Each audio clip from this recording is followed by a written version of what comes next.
கர்த்தராகிய இயேசு கிறிஸ்துவின் நாமத்தினாலே உங்கள் அனைவருக்கும் அன்பின் வாழ்த்துதலை தெரிவித்துக் கொள்கிறேன். நாம் தலைகளை தாழ்த்தி ஜெபம் செய்வோம். எங்கள் அன்பின் பரம தகப்பனே, அப்பா சோஸ்திரம், இந்த அருமையான காலை வேலைக்காக நாங்கள் உமக்கு நன்றி செலுத்துகிறோம். எத்தனையோ பேருக்கு கிடைக்காத ஸ்லாக்கியத்தை கர்த்தர் நீர் இந்த நாளிலே தந்திருக்கிறீர், உமக்கு நன்றி செலுத்துகிறோம். தகப்பனே, அப்பா இந்த லெந்து நாட்களிலும் கூட நீர் எங்களோடு இருந்து பேசி வந்திருக்கிறீர், அதற்காக நாங்கள் உமக்கு நன்றி செலுத்துகிறோம். அநேக காரியங்களை நாங்கள் தியானிக்கும்படியாக தகப்பனே, அநேக காரியங்களை நாங்கள் கற்றுக்கொள்ளும்படியாக நீர் கர்த்தர் எங்களுக்கு உதவி செய்தீர், அதற்காக நாங்கள் உமக்கு நன்றி செலுத்துகிறோம். தகப்பனே, உண்மையான ஒரு மனம் திரும்புதலை குறித்து நீர் எங்களோடு பேசினீர். தகப்பனே, ஒரு அர்ப்பணிப்பை குறித்து நீர் எங்களோடு பேசியிருக்கிறீர். கீழ்ப்படிதலை குறித்து நீர் எங்களோடு பேசினீர். தகப்பனே, அது மட்டுமல்லாதபடி ஆவிக்குரிய வாழ்க்கையில் எப்படியாக வளர வேண்டும், ஆவிக்குரிய வளர்ச்சி எப்படியாக இருக்க வேண்டும் என்று சொல்லி நீர் எங்களோடு பேசினீர். தகப்பனே அப்பா சோஸ்திரம், கடந்த வாரத்தில் கூட தகப்பனே அப்பா சோஸ்திரம் எங்களிடத்தில் தகப்பனே அப்பா சுயத்தை வெறுப்பதை குறித்ததான தாழ்மையை குறித்தான காரியங்களை நீர் பேசினீரப்பா. இவைகளை காட்டிலும் மேன்மையான காரியங்கள் ஒன்றுமில்லை என்பதை நாங்கள் அறிந்து கொண்டோம். எங்களுடைய வாழ்க்கையில் இவைகளை செய்யும்படியாக நாங்கள் எங்களை அர்ப்பணிக்கிறோம். கர்த்தர் நீர் எங்களோடு இருந்து வழிநடத்தும்படியாக நாங்கள் ஜெபிக்கிறோம். இந்த நாளில் கூட தகப்பனே அப்பா, நீர் சிலுவையில் நீர் எங்களுக்காகப்பட்ட பாடுகளை குறித்தான சில காரியங்களை இந்த லெந்து நாட்களில் கர்த்தர் நீர் எங்களோடு இடைப்பட்ட காரியங்களை நாங்கள் தியானிக்கும்படியாக நாங்கள் ஜெபிக்கிறோம். கர்த்தர் நீர் அப்படி செய்ய போகிறதற்காக உமக்கு நன்றி நன்றி நன்றி செலுத்துகிறோம். மீட்பர் இயேசு கிறிஸ்துவின் ஜெபிக்கிறோம் நல்ல பிதாவே, ஆமீன் ஆமீன். கர்த்தராகிய இயேசு கிறிஸ்துவின் நாமத்தினாலே உங்கள் யாவருக்கும் அன்பின் வாழ்த்தில் ஒரு விஷயம் கூட நான் தெரிவித்துக் கொள்கிறேன். இந்த வாரத்தில் நமக்கு அநேகரும் அறிந்திருக்கிற வண்ணமாக பரிசுத்த வாரம் என்று சொல்லி இல்லையா இந்த வாரத்தை முக்கியமாக கடைசி இதிலேருந்து காலத்தினுடைய கடைசி வாரமாக இருக்கிறனால பரிசுத்த வாரம் என்று சொல்லி நம்ம அழைக்கிறது உண்டு. இந்த நாளில் கூட பார்த்தீங்க அப்படின்னு சொன்னால் முக்கியமான ஒரு நாள் இல்லையா, வியாகுல வியாழன் அல்லது இல்லையா பெரிய வியாழன் என்று சொல்லப்படுகிறதான ஒரு காரியம் நம்ம அறிந்திருக்கிறோம். நாளை தினத்தில் இல்லையா அப்படியான ஒரு பெரிய வெள்ளி, அதற்கு பின்பாக ஞாயிற்றுக்கிழமையில் இயேசு கிறிஸ்துவுடைய உயிர்த்தெழுதலை நம்ம இல்லையா நம்ம நினைவு கூறுகிறவர்களாக, அனுசரிக்கிறவர்களாக, கொண்டாடுகிறவர்களாக நம்ம இந்த நாட்களில் காணப்பட்டு கொண்டு இருக்கிறோம். இந்த சிலுவை தியானம் அப்படின்னு சொல்லி நம்ம வரும்பொழுது கர்த்தர் நம்மோடு பேசுகிற ஒரு சில காரியங்களை, கர்த்தர் நம்மோடு சொல்லியிருக்கிற சில காரியங்களை, வேதாகமத்திலிருந்து சில காரியங்களை நம்ம இந்த நாளில் பார்க்கும்படியாக நாம் அழைக்கப்படுகிறோம் இல்லையா. முக்கியமாக கர்த்தர் எதற்காக இந்த உலகத்தில் வந்தார், எதற்காக இந்த சிலுவையை அவர் சுமந்தார் என்று சொல்லி தியானிக்கிறவர்களாக நம்ம காணப்பட வேண்டும் இல்லையா. அதற்கு அடிப்படையாக சில வசனங்களை வாசித்து, சில காரியங்களை வாசித்து நம்ம தியானிக்க இருக்கிறோம் இல்லையா. வேதாகமத்தை நம்ம எடுத்துக்கொள்வோம். எதற்காக அவர் இந்த உலகத்தில் வந்தார், எதற்காக இந்த சிலுவையை அவர் சுமந்தார், சிலுவை சுமந்ததனுடைய நோக்கம் என்ன, அதனுடைய அர்த்தம் என்ன, எதற்காக இந்த சிலுவையை அவர் சுமக்க வேண்டும், அவர் நமக்காக இந்த சிலுவையை சுமந்தார், அதனால் என்ன நன்மைகள் உண்டாயிற்று என்று சொல்லி சிந்தித்து பார்க்க அழைக்கப்படுகிறோம் இல்லையா. இன்றைய நாளுடைய செய்தியின் தலைப்பு நமக்காக சுமந்த கர்த்தர், நமக்காக சுமந்த கர்த்தர் இல்லையா. வாசிப்போம். முதலாவதாக யோவான் எழுதின சுவிசேஷம் 19ஆம் அதிகாரம் 17ஆம் வசனம். யோவான் 19:17 நம்ம வாசிப்போம்.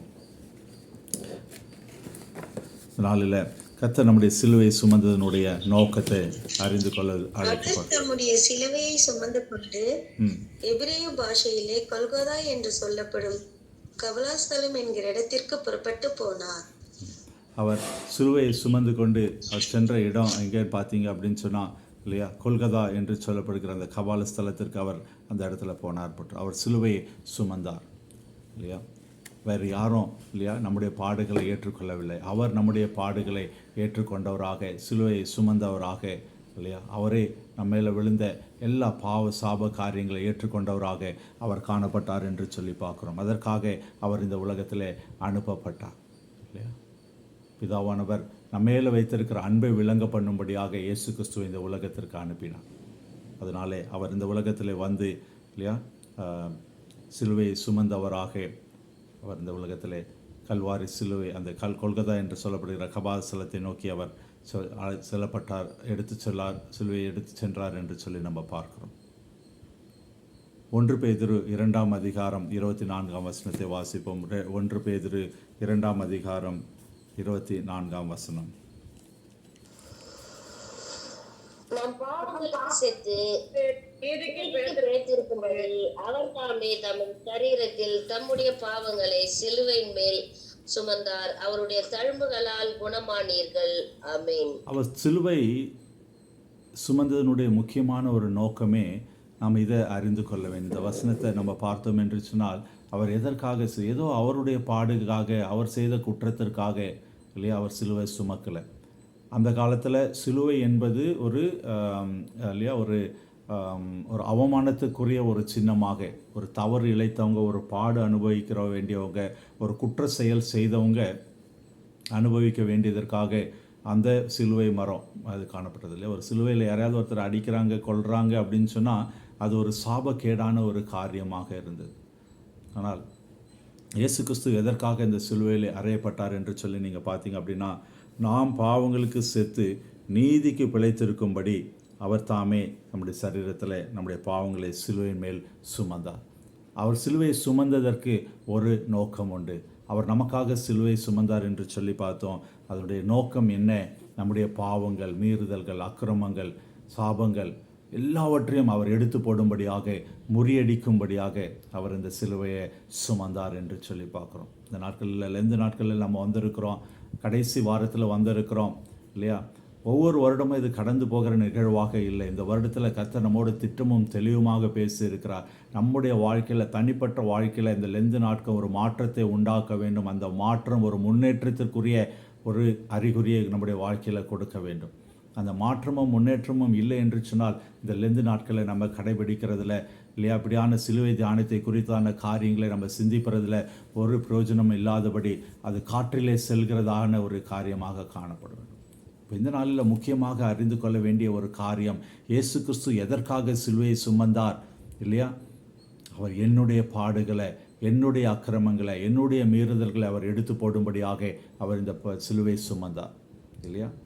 அப்படியாக நம்ம ஏதோ உலகத்திற்கு வந்தார் இல்லை அப்படின்னு சொல்லி அற்புதத்தை செய்தார் என்று சொல்லி நினைத்து விடாதபடி, என்னுடைய பாடுகள், என்னுடைய அக்கிரமங்களை எடுத்து போடும்படியாக கர்த்தர் இந்த காரியத்தை செய்தார் என்று நினைவு கூறுகிறவர்களாக. முதலாவதாக அவர் நமக்காக சிலுவையை சுமந்த கர்த்தர் என்ற வரிசையில் சிலுவை அவர் சுமந்தார் என்று பார்த்தோம். அடுத்தபடியாக அவர் எதை சுமந்தார் என்று சொல்லி நீங்கள் பார்த்தீங்க அப்படின்னு சொன்னால், இரண்டாவதாக துக்கங்களை சுமந்த தேவனாக இருக்கிறார். துக்கங்களை அவர் சுமந்தார் என்று சொல்லி பார்க்குறோம். ஏசாயா 53:4 நமக்கு எல்லாருக்கும் தெரிந்த வசனம் இல்லையா. ஏசாயா 53:4. மெய்யாகவே அவர் நம்முடைய பாடுகளை ஏற்றுக்கொண்டு நம்முடைய துக்கங்களை சுமந்தார். நாமோ அவர் தேவனால் அடிபட்டு வாதிக்கப்பட்டு சிறுமைப்பட்டவர் என்று எண்ணினோம். ஆமேன், ஆமேன். அவர் என்ன பண்ணுறாரா, மெய்யாகவே அவர் நம்முடைய பாடுகளை ஏற்றுக்கொண்டு நம்முடைய துக்கங்களை சுமந்தார் என்று சொல்லுவாங்க. நம்முடைய துக்கங்கள் சுமந்தார். இப்போ இந்த நாட்களில் கூட பாருங்கள், நம்ம அநேகர் என்ன பண்ணிகிட்ருக்கோம், எனக்கு அந்த துக்கமாக இருக்குது, இந்த காரியம் என்னை வருத்தி கொண்டு இருக்குது, அது எனக்கு பிரச்சனையாக இருக்குது, இது எனக்கு பிரச்சனையாக இருக்குதுன்னு சொல்லி அநேக காரியங்களை நம்ம மேன்மைப்படுத்தி வருத்தத்தோடு காணப்பட்டு கொண்டு இருக்கிறோம். ஆனால் நம்முடைய துக்கங்களை அவர் கல்வாரி சிலுவையில் சுமந்து தீர்த்த தேவனாக இருக்கிறார். கல்வாரி சிலுவையில் துக்கங்களை சுமந்து தீர்த்த தேவன் இல்லையா. இந்த நாளில் ஒருவேளை ஏதோ ஒரு துக்கம், பிரச்சனை நீங்கள் உங்கள் குடும்பத்தில், தனிப்பட்ட வாழ்க்கையில் காணப்பட்டு கொண்டு இருக்கிறதா, சத்துருவை பார்த்து எதிர்த்து பேச வேண்டிய காரியம், எதிர்த்து சொல்ல வேண்டிய ஒரு காரியம் என்ன என்று சொன்னால், கல்வாரி சிலுவையில் இயேசு கிறிஸ்து எனக்காக எல்லா துக்கங்களையும் சுமந்து போட்டார். என்னுடைய துக்கங்கள் இனி என்னுடையவைகள் அல்ல, அவர் எனக்காக எல்லாவற்றையும் செய்து முடித்தார் என்று சொல்லி விசுவாசிக்கிறவர்களாக காணப்படும். வாசிப்போம், மத்தேயு 8:17 வாசிப்போம். 8:17. நம்முடைய பலவீனங்களை அவர் இல்லையா ஏற்றுக்கொண்டு இருக்கிறார். வாசிக்கலாம். மத்தேயு 8:8. நம்முடைய பலவீனங்களை ஏற்றுக்கொண்டு நம்முடைய நோய்களை சுமந்தார் என்று ஏசாயா தீர்க்கதரிசியினால் உரைக்கப்பட்டது நிறைவேறும்படி இப்படி நடந்தது. ஆமென். இந்த கல்வாரி சிலுவையில் அவர் நம்முடைய இல்லையா பலவீனங்களை ஏற்றுக்கொண்டார். அவர் தீர்க்க தரிசனம் நிறைவேறும்படியாக இந்த நிகழ்வுகள் உண்டானது என்பதை அறிந்து கொள்கிறோம் இல்லையா. இயேசு கிறிஸ்து இந்த உலகத்தில் வந்து கடைசி வரைக்கும் இல்லையா எல்லாமே பழைய ஏற்பாட்டில் இருக்கிற தீர்க்க தரிசனங்கள் ஒன்றாக நிறைவேறும்படியாக இந்த காரியங்கள் நிறைவேற்றது. அவர் தாமே நம்முடைய பலவீனங்களை ஏற்றுக்கொண்டு நம்முடைய நோய்களை சுமந்தார். ஏசாயா தீர்க்க தரிசனால் உரைக்கப்பட்ட இந்த காரியம். இந்த நாளில் துக்கமோ பலவீனமோ எதை குறித்தும் கவலைப்படுகிறவர்களாக இல்லாதபடி கர்த்தர் இந்த காரியங்களை என்னுடைய வாழ்க்கையிலே செய்து முடித்தார் என்று சொல்லி விசுவாசத்தோடு காணப்படுகிறவர்களாக நம்ம காணப்படுது. மூன்றாவதாக அவர் நம்முடைய அக்கிரமங்களை சுமந்தார். நம் ஒவ்வொருடைய அக்கிரமங்களை சுமந்து தீர்த்த கல்வாரி சிலுவை. இயேசு கிறிஸ்து கல்வாரி சிலுவையில் சுமந்து தீர்த்தார் என்று சொல்லி பார்க்குறோம். வாசிப்போம் அதே அதிகாரம் ஏசாயா 53:11 ஏசாயா 53:11 அவர் தமது ஆத்ம வருத்தத்தின் பலனை கண்டு திருப்தியாக்குவார். என் தாசனாகி நீதி பெற தம்மை பற்றும் அறிவினாலே அநேக நீதிமான்கள் ஆக்குவார். அவருடைய அக்கிரமங்களை தாமே சுமந்து கொள்வார். அவர்களுடைய அக்கிரமங்களை தாமே சுமந்து கொள்வார். கல்வாரி சிலுவையில் நமக்காக சுமக்க வந்த இயேசு கிறிஸ்து, கல்வாரி சிலுவையை சுமந்த இயேசு கிறிஸ்து எதை சுமந்தாராம்? நம்முடைய அக்கிரமங்களை அவர் சுமந்தார் என்று சொல்லி பார்க்கிறோம் இல்லையா? அக்கிரமம் ரொம்ப ஒரு கர்த்தருக்கு எதிரான ஒரு காரியமாக காணப்பட்டு கொண்டிருக்கிறது. நம்முடைய வாழ்க்கையில், நம்முடைய சந்ததியில் காணப்பட்ட எல்லா அக்கிரமங்களையும் கர்த்தர் இந்த நாளில் அவர் நீக்கி போடுகிற தேவனாய் இருக்கிறார் என்று சொல்லி பார்க்குறோம். ஒருவேளை இல்லையா, நான் பாவம் செஞ்சுட்டேனே, மீறுதல் பண்ணிட்டேனே, அக்கிரமம் என்னுடைய வாழ்க்கையில் காணப்பட்டு கொண்டு இருக்கிறதே, கர்த்தர் அருவருக்கிற காரியங்கள் என்னோட வாழ்க்கையில் காணப்பட்டு கொண்டு இருக்கிறது, நான் என்ன செய்ய போகிறேன் அப்படின்னு சொல்லி ஒருவேளை நினைத்து கொண்டிருந்தால், கல்வாரி சிலுவையில் நம்முடைய அக்கிரமங்களை அவர் சுமந்து தீர்த்து விட்டார். ஒரு விஷயம் நம்ம உண்மையாய் மனம் திரும்பும் பொழுது இல்லையா, நம்மள எந்த காலங்களில் இந்த கடந்து வந்த பாதையில் நம்ம தியானித்த காரியங்களை ஒரு விஷயம் அப்படியே யோசித்து பாருங்கள். உண்மையாய் மனம் திரும்புவேன், நான் இனிமேல் இந்த பாவத்தை செய்வேன், இந்த அக்கிரமத்தை செய்ய மாட்டேன், கர்த்தர் அருவருக்கிற காரியத்தை நான் செய்ய மாட்டேன் அப்படின்னு சொல்லி உண்மையாய் ஒப்பு கொடுத்து மனம் திரும்பும்போது அவர் இரக்கமுள்ள தேவனாய் இருக்கிறார். கல்வாரியிலே சிலுவையில் அவர் சிந்தின ரத்தத்தை கொண்டு இல்லையா, அவர் நமக்கு ஒரு உண்மையான விடுதலையை கொடுக்க வல்லவராக இருக்கார். சத்துரு வந்து சொல்லுவான், நீ இந்த பாவத்தை செஞ்சுட்ட, நீ இது செஞ்சுட்ட, நீ எல்லாம் மனுஷனா, யோக்கியனா அப்படின்னு சொல்லி அநேக காரியங்களை சத்துரு சொல்லுகிறவனாக இருப்பான்.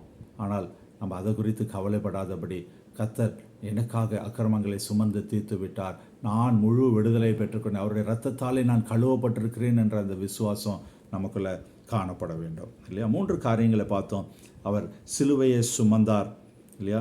சிலுவை எதற்காக சுமந்தார் என்று சொல்லி பார்த்தோம். நம்ம பாவங்களை இல்லையா எல்லாவற்றையும் நீக்கும்படியாக துக்கங்களை சுமந்தார் என்று சொல்லி நம்ம பார்த்தோம் இல்லையா? 3ஆவதாக அக்கிரமங்களை அவர் சுமந்தார் என்று சொல்லி பார்க்கிறோம். அடுத்தபடியாக 4ஆவதாக கடைசியாக ஏசாயா அதே அதிகாரம் 53:12 வாசிப்போம். ஏசாயா 53:12 வாசிப்போம். அவர் தம்முடைய ஆத்துமாவை மரணத்திற்கு அக்கிரமக்காரர்களாக எண்ணப்பட்டு அநேகருடைய பாவத்தை தாமே சுமந்து அக்கிரமக்காரருக்காக வேண்டிக் கொண்டது நிமித்தம் அநேகரை அவருக்கு பங்காக கொடுப்பேன், பலவான்களை அவர் தமக்கு கொள்ளையாக பங்கிட்டுக் கொள்வார்கள். போதும் சிஸ்டர். அதில் பார்த்தீங்க அப்படின்னு சொன்னால், அநேகருடைய பாவத்தை தாமே சுமந்தார் என்று சொல்லி பார்க்குறோம். அநேகருடைய பாவத்தை சுமக்கிற ஒரு தேவனாக இயேசு கிறிஸ்து இந்த உலகத்தில் வந்தார். அவர் நமக்காக சென்றார், நம்முடைய பாவங்களுக்காக இல்லையா? அவர் கல்வாரி சிலுவையை சுமந்து நம்முடைய பாவங்களை அவர் ஏற்றுக்கொண்டார் என்று சொல்லி பார்க்குறோம்.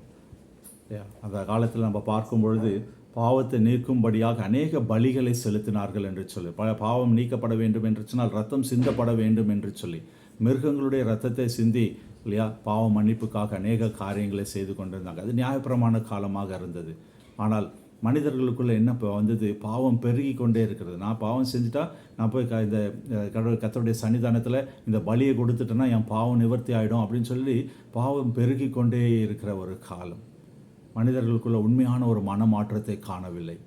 அதற்காக தான் கல்வாரி சிலுவையில் தன்னைத்தானே ஒரே பலியாக கர்த்தராகிய இயேசு கிறிஸ்து அவர் தன்னை ஒப்பு கொடுத்தார் என்று சொல்லி பார்க்குறோம். அப்படி ஒப்பு கொடுத்ததுனால தான் நாம் பாவத்திலிருந்து விடுக்கப்பட்டோம். அநேகருடைய பாவங்களை நீக்கும் பொருளாக கர்த்தராகிய இயேசு கிறிஸ்து கல்வாரி சிலுவையில் அவர் பலியானார் என்று சொல்லி இல்லையா பார்க்குறோம். யோவான் 1:29 வாசிப்போம். யோவான் 1:29 அவர் சிலுவையில் சிந்தின ரத்தத்தினாலே ஒரு பாவம் மன்னிப்பை கர்த்தர் நமக்கு உண்டு பண்ணினார் என்று சொல்லி பார்க்குறோம் இல்லையா? வாசிப்போம். யோவான் 1:29 இல்லையா? அந்த யோவான் ஸ்நானகன் குறித்ததான ஒரு சாட்சி.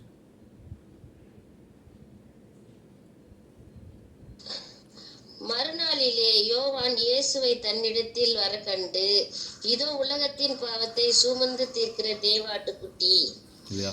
இது அவரை குறித்ததான ஒரு சாட்சி இல்லையா? அவர் சிலுவை காலில் இந்த உலகத்தில் ஊழியத்தை அடைக்கிற வருகிற நேரத்தில் அழைப்பின் மத்தியில் அவர் வருகிற வேளையில் அவரை குறித்ததான ஒரு சாட்சி. உலகத்தின் பாவத்தை சுமந்து தீர்க்கிற தேவாட்டுக்குட்டி என்று சொல்லி நம்ம பார்க்குறோம் இல்லையா. அடுத்தபடியாக இல்லையா எபிரேயர் 9:28 வாசிப்போம். எபிரேயர் 9:28 கிறிஸ்துவும் அநேகருடைய பாவங்களை சுமந்து தீர்க்கும்படி ஒரே தரம் பலியிடப்பட்டார் என்று சொல்லி பார்க்கிறோம். அவர் அந்த கல்வாரி அநேகருடைய பாவங்களை சுமந்து தீர்க்கும்படி ஒரே தாரம் பலியிடப்பட்டு தமக்காக காத்து கொண்டிருக்கிறவர்களுக்கு ரட்சிப்பை அருளும்படி இரண்டாம் தரம் பாவம் இல்லாமல் தரிசனமாவார். ஆமென். அதுதான் நம்பிக்கை இல்லையா. இப்போ இந்த நாட்களில் சிலுவை தியானத்தை குறித்து நம்ம அதிகமாக தியானிக்கிறோம். இந்த லெந்து நாட்களை நம்ம இல்லையா கடைபிடித்து வருகிறோம். அதை விட முக்கியமான ஒரு காரியம், அவர் மகிமையோடு திரும்ப வரப்போகிறார் இல்லையா. அந்த ஒரு விசுவாசம் நமக்குள்ளே காணப்படும். அந்த விசுவாசம் இல்லை என்று சொல்லி, அந்த விசுவாசம் இல்லாதபடி இவைகளை எல்லாம் நம்ம செய்து கொண்டிருந்தால் இது ஒரு மத சடங்காக மாறிவிடும் இல்லை. இதில் நம்ம ஜாக்கிரதை உள்ளவர்களாக காணப்படும். நம்முடைய விசுவாசம் கிறிஸ்து மகிமையோடு திரும்ப வரப்போகிறார். அந்த மகிமையோடு திரும்ப வரப்போகிற நேரத்தில் நான் குற்றமற்றவனாக அவர் எனக்காக கல்வாரி சிலுவையில் இரத்தத்தை சிந்தினபடினாலே அந்த பாவத்தாலே அந்த இரத்தத்தாலே நான் என்னுடைய பாவங்கள் கழுவப்பட்டவனாக அவருக்கு முன்பாக பரிசுத்தமுள்ளவனாக காணப்படுவேன் அப்படின்ற ஒரு விசுவாசத்தை பெற்றுக்கொள்கிறவர்களாக நாம் அழைக்கப்படுகிறோம். இந்த சிலுவை தியான காலங்கள், கல்வாரி சிலுவையில் இயேசு கிறிஸ்து மொழிந்த 7 வார்த்தைகள் இல்லை, இந்த பாடு காலங்களை, தபசு காலங்களை நம்ம அனுசரிக்கிற இல்லை தியானிக்கிற எல்லாத்தினுடைய நோக்கமே என்ன? இயேசு கிறிஸ்து திரும்பவும் மகிமையோடு வரப்போகிறார். அவர் திரும்பவும் மகிமையோடு வருகிற வேளையில் நான் வலதுபுறம் காணப்பட போகிறேனா இடதுபுறம் காணப்பட போகிறேனா என்பது தான் ஒரு கேள்விக்குறியாக இந்த வேளையில் இருக்கிறது. அதற்கு நாம் ஆயத்தமாக இருக்கிறோமா இல்லையா? இந்த நினைவு கூறுதல் காரியங்கள் நல்லது தான் இல்லையா. இயேசு கிறிஸ்துடைய இந்த நாளில் பார்த்தீங்க, பெரிய வியாழன், அவர் தன்னைத்தானே தாழ்த்தி சீஷருடைய கால்களை அவர் கழுவினார் என்று சொல்லி பார்க்குறோம். கடைசி அந்த ராபோஜன பந்தியை அவர்களுக்கு ஒரு நித்திய உடன்படிக்கையாக, புது உடன்படிக்கையாக அவர் ஏற்படுத்தி கொடுத்தார் இல்லையா. இது என்னுடைய ரத்தம், என்னுடைய சரீரம் என்று சொல்லி அதை நினைவு கூறும்படி அவர் ஒரு நல்ல ஒரு உடன்படிக்கையை, புது உடன்படிக்கை அவர் ஏற்படுத்தி கொடுத்தார். இன்றைய நாளளவும் நம்முடைய சபைகளில் நாம் இல்லையா பரிசுத்தத்தோடு அதை நாம் அனுசரித்து கொண்டு இருக்கிறோம். நாளைய தினத்தில் அந்த பெரிய வெள்ளி என்று சொல்லி இயேசு கிறிஸ்துவை கல்வாரி சிலுவையில் அறைந்த அந்த காரியங்களை நம்ம சபைகளில் நினைவு கூறுகிறவர்களாக, இயேசு கிறிஸ்து சொன்ன 7 வசனங்களை, 7 வார்த்தைகளை அநேக இடங்களில் பிரசங்கிக்க கேட்பது நாம் தியானிக்கிறவர்களாக இருக்கிறோம். அடுத்த 2 நாட்களில் இயேசு கிறிஸ்து உயிர்த்தெழுந்தார் என்று சொல்லி விசுவாசித்து இல்லையா அந்த உயிர்த்தெழுதலின் பண்டிகையை நம்ம அனுசரித்து கொண்டிருக்கிறோம். இதெல்லாம் நல்லது தான். இது எல்லாம் எதை நோக்கி காணப்பட வேண்டும்? இதெல்லாம் எதை நோக்கி காணப்பட வேண்டும் என்று சொன்னால், அவர் மகிமையோடு திரும்ப வரப்போகிறார். அவர் மகிமையோடு திரும்ப வரப்போகிறார். அவர் மகிமையோடு திரும்ப வருகிற வேளையில் நான் அவருடைய சன்னிதானத்தில் எப்படி காணப்பட போகிறேன்? அவன் எப்படியாக காணப்பட போகிறேன்? நான் வலதுபுறத்தில் இருக்கிறேனா இடதுபுறத்தில் இருக்கிறேனா இல்லையா? வேதாம திட்டமும் தெளிவுமாக சொல்லுகிறார். அவர் நம்மை பார்த்து சொல்லுவார், நான் உன்னை அறியேன் என்று சொல்லுகிற அந்த கேட்டகரியில் வரணுமா இல்லையா? இல்லை, அவர் நம்மை பார்த்து இல்லையா, நான் பசியாக இருந்தேன், தாகமாக இருந்தேன், வியாதியாக இருந்தேன், சிறையில் இருந்தேன், எல்லாவற்றிலும் நீ என்னை வந்து பார்த்தாய், என்னை சந்தித்தாய், என்னுடைய தேவைகளை இல்லையா பொறுப்பெடுத்தாய் என்று சொல்லுகிற அந்த ஒரு கேட்டகரியில் வலதுபுறத்தில் காணப்படுகிறவர்களாக நம்ம இருக்கிறோமா? கர்த்தர் இந்த நாளில் அப்படியான ஒரு எதிர்பார்ப்பை அவர் நம்ம மத்தியில் வைக்கிறவராக இருக்கிறார் இல்லையா? மத்தேயு 25ஆம் அதிகாரத்தில் நம்ம பார்க்க முடியும் இல்லையா? 25ஆம் அதிகாரம் 40வது வசனம், பிரதியுத்தரமாக, மிகவும் சிறியவராகிய என் சகோதரனான இவர்களில் ஒருவனுக்கு நீங்கள் எதை செய்தீர்களோ அதை எனக்கே செய்தீர்கள் என்று மெய்யாகவே மெய்யாகவே உங்களுக்கு சொல்கிறேன். ஆவிக்குரிய பிள்ளைகளாக, விசுவாச பிள்ளைகளாக, இயேசு கிறிஸ்துவால் தெரிந்தெடுக்கப்பட்ட பிள்ளைகளாக இருக்கிற நம்முடைய வாழ்க்கையில் நம்மை விட எளியவர்களுக்கு நாம் என்ன செய்கிறோம், அதுதான் ரொம்ப ரொம்ப ரொம்ப ரொம்ப முக்கியம். இந்த காரியங்கள் இந்த நாட்களில் நம்ம கற்றுக்கொள்கிற எல்லா காரியங்களில் ஒரு முக்கியமான ஒரு காரியம் என்ன அப்படின்னு சொல்லி பார்த்தீங்க அப்படின்னு சொன்னால், என்ன ஒரு காரியம் அப்படின்னு சொல்லி பார்த்தீங்கன்னா, நம்முடைய வாழ்க்கையில் கர்த்தர் நம்மிடத்தில் எதிர்பார்க்கிற ஒரு காரியம், பெரியவர்களுக்கு உபத்திரவப்படுகிறவர்களுக்கு இல்லையா நம்ம நன்மை செய்கிறவர்களாக நம்ம காணப்படணும். இந்த நாட்களில் அப்படியான ஒரு புரிதல் நம்முடைய வாழ்க்கையில் காணப்படுகிறதா? கர்த்தர் அதற்காக தான் அழைக்கிறார் இல்லையா? கல்வாரி சிலுவையில் அவர் நமக்காக வந்தார், நமக்காக சுமந்தார் இல்லையா? 4 காரியங்களை நம்ம பார்த்தோம் இல்லையா? அப்படியாக அவர் சிலுவையை சுமந்தார்னு சொல்லி பார்த்தோம், நம்முடைய பாவங்களை சுமந்தார் என்று சொல்லி பார்த்தோம், நம்முடைய துக்கங்களை சுமந்தார், அக்கிரமங்களை சுமந்தார். இதெல்லாம் எதற்காக செய்தார்? அவர் நமக்கு ஒரு ரோல் மாடலை அவர் வைத்திருக்கிறார், அவருடைய மாதிரியை வைத்திருக்கிறார் இல்லையா? நம்ம இந்த நாட்களில் தியானிக்கும்போது அவர் செய்த பிரகாரமாக அவருடைய சித்தத்தை செய்கிறவர்களாக அவரை ஒரு ரோல் மாடலாக வைத்து நம்ம வாழும்படியாக அழைக்கப்பட்டிருந்தோம் இல்லையா? அப்போ நாம் மற்றவர்களுக்காக பாரப்பட வேண்டும். இயேசு கிறிஸ்து எப்படி எனக்காக கல்வாரி சிலுவையில் அவர் பாடுபட்டு இறந்தாரோ, எனக்கு ஒரு விடுதலை பெற்றுக் கொடுத்தாரோ, அதே போல் அநேகருடைய வாழ்க்கையில் நான் விடுதலை பெற்றுக் கொடுக்கிறவனாக, அநேகருடைய வாழ்க்கையில் ஒரு சமாதானத்தை உண்டு பண்ணுகிறவனாக, அநேக வாழ்க்கையில் நான் கரம் பிடித்து அவர்களை தூக்குகிறவர்களாக நான் காணப்பட வேண்டும். அப்படியான ஒரு காரியத்தை செய்ய நம்ம அர்ப்பணிப்போமா? கர்த்தர் அதை தான் எதிர்பார்க்கிறார். கர்த்தர் அதை தான் எதிர்பார்க்கிறார். அநேக நேரங்களில் எனக்கு தேவை இருக்குது, எனக்கு இந்த பிரச்சனை இருக்குது, அதையே நம்ம மேன்மை பாராட்டி கொண்டு இருக்கிறோம். இயேசு கிறிஸ்து இந்த உலகத்தில் ஊழியம் செய்யும்போது அவருக்கும் பிரச்சனைகள் இருக்க தான் செஞ்சது. அவருடைய சொந்த ஜனங்கள் அவரை ஏற்றுக்கொள்ளவில்லை, அவருடைய ஊரில் அவரை ஏற்றுக்கொள்ளவில்லை, அவரை கல்லெறிய வேண்டும் என்று சொல்லி காத்திருந்தாங்க. அவரை சுற்றி ஒரு கூட்டம் இருந்தது நம்ம பார்க்குறோம். ஆனால் அந்த கூட்டத்துக்குள்ளே இவர் என்ன தவறு செய்கிறார், இவர் மேலே எப்படி குற்றம் கண்டுபிடிக்கலான்னு என்று சொல்லி ஒரு கூட்டம் அவருக்குள்ளே காணப்பட்டது.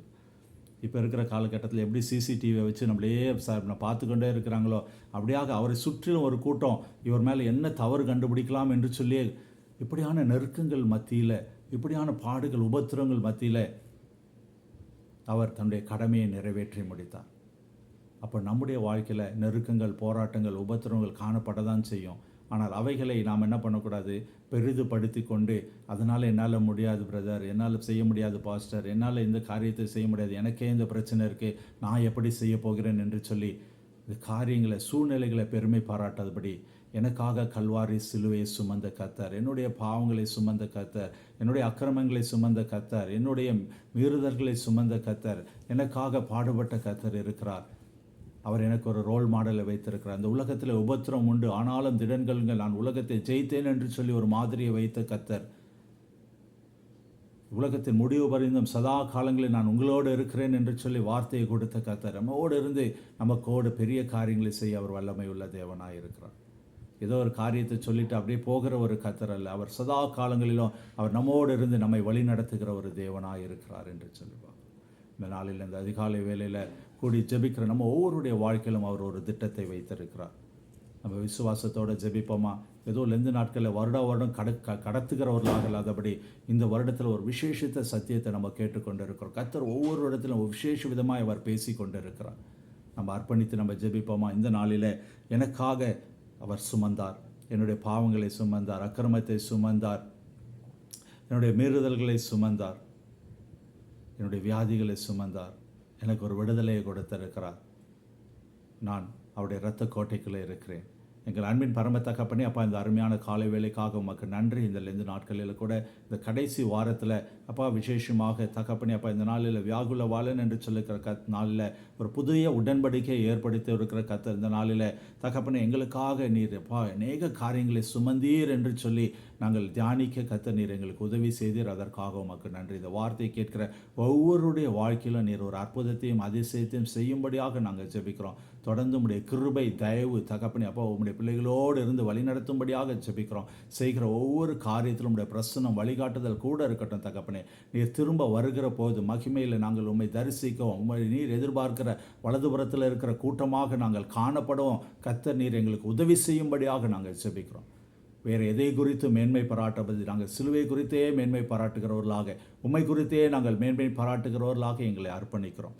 கர்த்தர் நீர் ஒவ்வொருவரோடும் கூட இருந்து வழிநடத்தப்பா. ஒவ்வொரு குடும்பங்களுடைய தேவைகளை சந்திங்க, மனதின் விருப்பங்களை நிறைவேற்றுங்க. உம்மை கிட்டி சேருகிற அந்த ஆவிக்குரிய வளர்ச்சியை நீர் கட்டளையிடும்படியாக நாங்கள் ஜெபிக்கிறோம்.